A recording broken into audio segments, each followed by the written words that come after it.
सच हर भारतीय की आवाज। आप देख रहे हैं आर भारत टुडे पुणे से बड़ी खबर रिपोर्ट।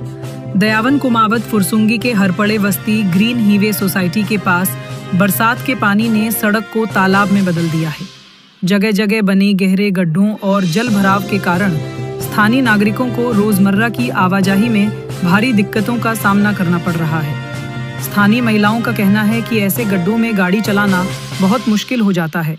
खासकर हमें महिलाओं को काफी परेशानी होती है। नागरिकों का कहना है कि ये समस्या पिछले कई महीनों से बनी हुई है, लेकिन अब बरसात के चलते हालात और बिगड़ गए हैं।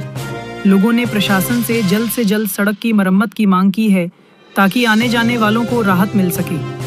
इसी बीच नीलेश पवार और सूरज गायकवाड़ ने प्रतीकात्मक रूप से सड़क पर जमा पानी में बैठकर शासन का ध्यान इस ओर आकर्षित किया।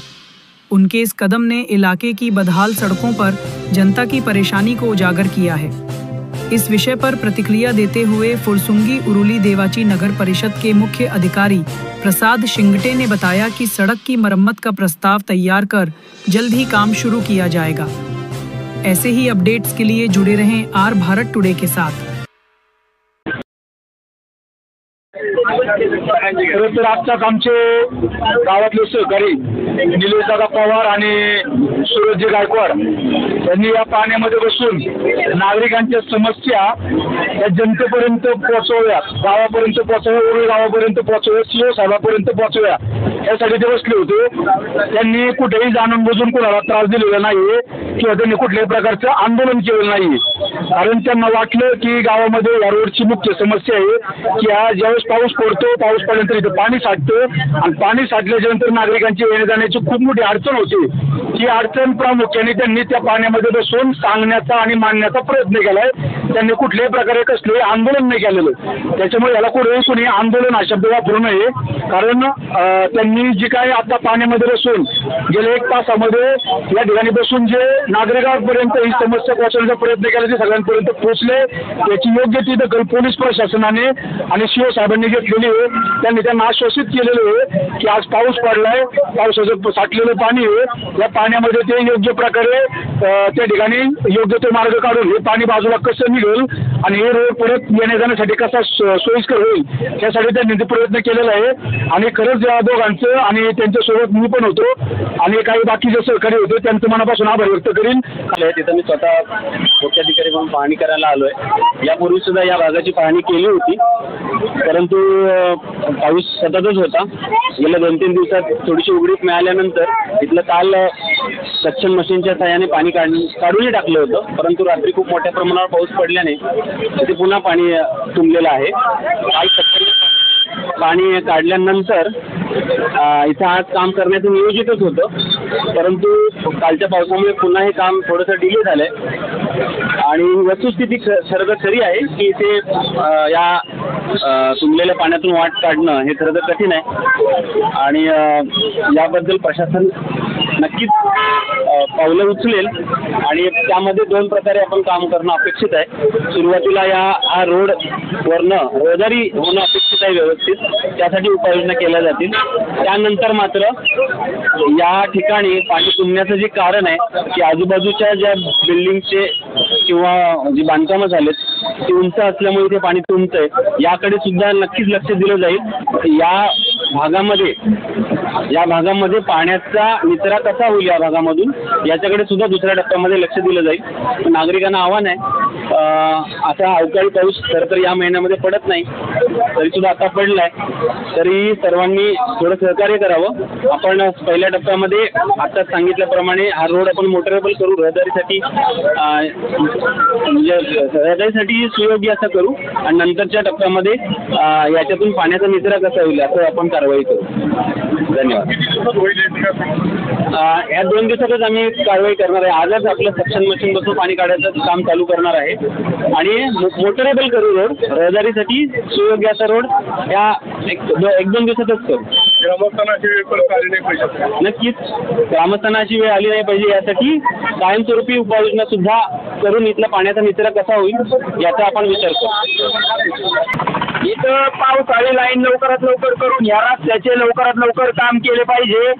इथं जे पाणी साचतंय याला कुठलाही पर्याय प्रशासन करत नाही। काल 2 दिवस पाऊस उघडला असताना यांनी इथं GSB किंवा काहीतरी मुर्मीकरण करायला पाहिजे होतं. यातलं कुठलंही प्रशासन काम न केल्यामुळे आज आम्ही अपवित्र उचलून इथं बसलेलो आहे. इथं ह्या रोडनी माता भगिनी महिला क्लासला ये जा करत असतात. येता जाता अनेक महिला इथून पडतात. सर्वसामान्य नागरिकांना टू व्हीलर धारकांना इथून येता जाता प्रचंड त्रास होतो.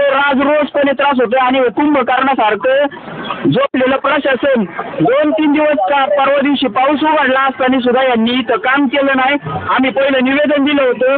ते निवेदनाला यांनी केळाची टोपली दाखवली आणि त्याच्यामुळे आज आम्ही इथं या पाण्यात बसून या गोष्टीची मागणी करतोय की इथं पावसाळी लाईन आणि या रस्त्याचं पूर्ण टेंडर लवकरात लवकर काढावं ही मागणी आम्ही करतोय. अनेक वेळा तक्रारी दिल्यात, प्रशासनाला पण दिसतोय आणि गावातल्या सगळ्या नागरिकांची काय गैरसोय सगळ्यांना दिसतं. परंतु जर का इथं काम करायचं नाही, काही तांत्रिक अडचणी असेल तर त्या सगळ्या बाजूला ठेवून पहिल्यांदा नागरिकांच्या सोयीसुविधा किंवा जे नागरिक टॅक्सपेयर आहेत त्यांच्या सोयीसुविधांकडे सगळ्यात पहिले लक्ष दिलं पाहिजे. कुणालाही नागरिकांच्या हिताची कुठल्याही गोष्टीची काही घेणं देणं नाहीये. त्यामुळं आम्ही फुरसुंगी गावचे संतप्त नागरिक म्हणून, कारण आमच्या पण आई बहिणी या रस्त्याला पडल्यात, आम्ही पण वारंवार तक्रार देऊन त्याच्यावरती कुठल्याही स्वरूपाची कारवाई कोणत्याच दोन्ही स्थानिक स्वराज्य संस्थांनी केली नाही. त्याच्यामुळं आम्ही संतप्त नागरिक म्हणून या ठिकाणी त्या गोष्टीचा निषेध करतोय. म्हणजे आमच्या इथं फुरसुंगीत माणसं राहतात, काय पाण्यातले प्राणी राहत नाही. त्याच्यामुळं या पाण्याचं या रस्त्याचं लवकरात लवकर ते जे काय पावसाळी लाईन किंवा जी काही दुरुस्ती ती तात्काळ व्हावी हीच मागणी आमची 100% आणि त्याच मागणीला अनुसरून आम्ही आज हा निषेध करतोय. किती दिवसापासून म्हणजे चालू आता हे जवळजवळ वर्ष पण आत्ताच्या या पावसाच्या कंडिशनमध्ये गेल्या 2 महिन्यापासून तर हा विजय परिस्थिती आहे. तर 2-3 महिन्यापासून अपघात होतात, पण कुणीच दखल घ्यायला या गोष्टीची तयार नाही. त्याच्यामुळं आम्हाला जवळ पावसाळा आहे तेव्हापर्यंत चालूच आहे आणि काहीच होत नाही, काही होत नाही. कंप्लेंट टाकतात, किती पडतात लोक, दिवसातनं 5-6 तरी पडतातच पडतात. लहान मुलं शाळेत जातात, वयस्कर लोक पण जातात येतात, पण काही होत नाही. खूप लोक पडले, खूप म्हणजे खूप हे चालूच राहते. हे पावसाळा झाला ना ते चालूच राहते बघा. असंच पाणी इकडे तिकडे जातच नाही, पाणी साठते, खूप लोकांना तकलीफ होते. आता आम्ही इथे किती दिवस झाले राहतोय आम्हाला माहिती आहे ना. हे असंच चालू आहे बघा सगळं. हो, कशाप्रमाणे 80 फूट रोड आहे बरोबर. हा रोड ना कशाप्रमाणे 80 फूट रोड आहे. आधी तो 80 फूट रोड काढून घ्या. तुम्हाला जर कमी पडले तर आमची तयारी 100 फूट रोड करायची. मी माझी जागा 20 फूट, माझी जागा मी स्वतः वैयक्तिक माझी जागा 20 फूट देतो. पण कधी देणार? आधी 80 फूट जर रोड निघला ना कशाप्रमाणे तर सरकारी मोजणीप्रमाणे, तर मग मी माझी जागा 20 फूट मी माझी स्वतःची जागा देतो. आधी 80 फूट रोड निघला तर हा तेवढा 80 फूट सरकारी प्रमाणे सरकारी मोजणी आणा, 80 फूट रोड काढून घ्या. ओके.